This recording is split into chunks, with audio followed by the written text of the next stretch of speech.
जय हिंद बच्चों, स्वागत है आप सभी का फिर से एक और नए वीडियो में। इस वीडियो में क्लास 12 इंग्लिश का लेसन द आर्टिस्ट का सारांश हिंदी अनुवाद के साथ लाइन बाय लाइन समझेंगे। So let's start. The Artist is a very sensitive story written by a Japanese writer Shigenoya.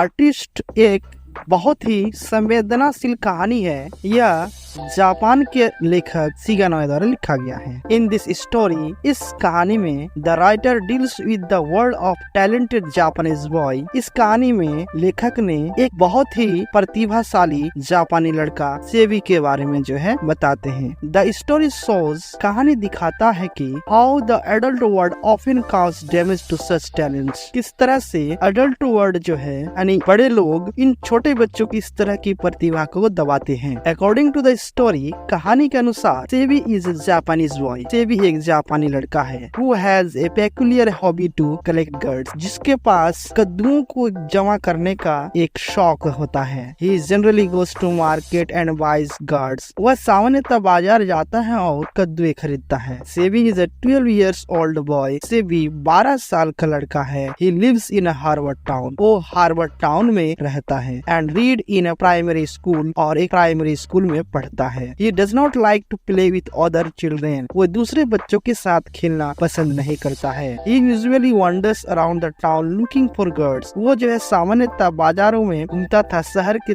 कोने कोने घूमता था कद्दू की खोज में। In the evening, शाम के time, he sits in the corner in his living room and works on his newly fruit for a long time. शाम के टाइम वो अपने कमरे के एक कोने में बैठ जाता था और लंबे समय तक उस पर जो है नए फ्रूट्स पर जो है काम करता था। After that, उसके बाद he ties a string round the middle of it and hangs it in the sun to dry. उसके बाद वो बीचों बीच, कद्दू के बीचों बीच एक धागे बांध देता था और उसको सूखने के लिए टांग देता था धूप में। One day he goes to school with the gourd and starts polishing it in the class while the teacher has been teaching. एक दिन वो कद्दू के साथ स्कूल जाता है और वहाँ क्लास में शिक्षक के पढ़ाने के दौरान कद्दू को पॉलिश करने लगता है। The teacher catches him red-handed and rebukes him for such ominous work. शिक्षक उसे रंगे हाथ पकड़ लेता है और इस बेहुदा काम के लिए उसे जो है डांटता है।